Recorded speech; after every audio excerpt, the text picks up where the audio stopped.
Morning, everyone. Happy Mother's Day. My name is Alex Laita, and I've been a member at BPC for my whole life. I was baptized here, went to preschool, VBS, and Sunday school here. I've mindlessly doodled on countless of these blue envelopes during sermons, and I've enjoyed many cups of decaf coffee from the tables outside. I've had some of the best times of my life with this church, like river rafting freshman year and building homes in Mexico. Besides my home, BPC is one of the only places where I feel completely accepted and comfortable.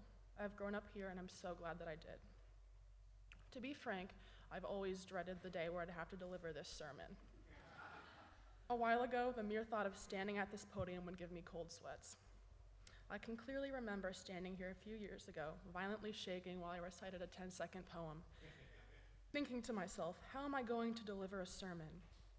However, I have made it to this point, mostly on account of my middle school's strong emphasis on public speaking. Anyway, in my life, I have learned many things. I've learned how to be a good friend and teammate. I've learned how to knit and make salad dressing. But if there's one thing I've learned in my 18 years of life, it's that being a teenager is really hard. My teen years, along with those of my friends, have been filled with anxiety, sleep deprivation, extremely low self-esteem, confusion, embarrassment, and uncertainty about the future, not to mention the feelings of inadequacy. Basic teen stuff. Of course, there have been some really great parts about being a teen, but a lot of it has been rough. Especially now, being a teenager is harder than ever because of iPhones and social media. And social media, combined with our lack of emotional intelligence, is a recipe for disaster. But the hardest part for me has been trying to figure out who I am amongst all this chaos and distraction. I don't know if you guys agree, but I think that kids spend the first decade of their lives believing everything their parents say. From ages 3 to 10, kids pretty much accept what they hear without giving it a second thought. But in the second decade, things start to change, and kids begin to challenge what their parents tell them. It's like we are forced to examine our prior beliefs under a microscope. I began to question a lot of my beliefs around 6th grade. I wondered about religion and God, about my future. In this process, I lost much of the faith I had as a young child. I no longer prayed before bed or turned to God during hard times. There was just too many holes, too many unanswered questions and concepts I couldn't wrap my mind around. I could barely handle pre-algebra, much less trying to understand the idea of a higher power. But in 7th grade, I was forced to question my faith once again on a class retreat to Hume Lake, a Christian camp in Sequoia.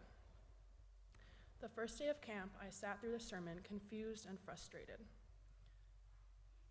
Everyone around me was so passionate and seemed so deeply connected to God. I, on the other hand, felt lost. I felt stupid singing along to the songs and praying because it seemed futile. Why do I feel so disconnected? And how do we know if God's real? Who are we singing to? I decided to try and let go of my doubt that weekend and just see where things went. I talked to my counselor privately and asked her the questions that were weighing on me. She lent me her insight. Asking these heavy questions assuaged some of my doubt. The last day of camp, I walked into the sanctuary with my doubts at the door. I just listened, soaking in as much as possible. When I sang, I felt happy. I swayed with my eyes closed and my arms outstretched. After the service, I walked out to a field full of yellow flowers and just cried. I'm not sure why. It might have been because of the beautiful scenery or all the emotion of the service, or the fact that I was experiencing severe separation anxiety from my mother. Regardless, I had never felt that way before. It was the closest I had ever felt to God or a higher power or anything. I just felt secure and warm and connected. All my worries just dissipated, and I'd felt like I'd never be the same again. I went home eager to tell my mom about my spiritual awakening. Flash forward 1 hour after I arrived back in LA, and I'm stressing about why I only received a measly 57 likes on my Instagram post. That feeling of wholeness and warmth was pretty much gone. This pretty much sums up my faith journey. It's full of ups and downs and plateaus. It's frustrating to say the least. There have been times when I'm so tired of doubting that I've literally gone outside into my yard and asked God to show me a sign of his existence, waiting for something miraculous to occur, like lightning or an earthquake. But I guess it doesn't work that way. My mom has told me that God reveals himself in mysterious ways and you have to be patient. People want hard evidence, but this is not what faith is. It's more of a feeling, I've been told. For a while, I felt alone in my doubt, but in reality, it's something all people face. There's even a verse in the Bible that talks about disbelief. In Mark 9:14-24, a father brings his ill son to Jesus. It says, "If you can do anything, take pity on us and help." Jesus looks at the man and responds, "Everything is possible for one who believes." Immediately, the boy's father exclaimed, "I do believe. Help me overcome my unbelief." At first, this passage confused me.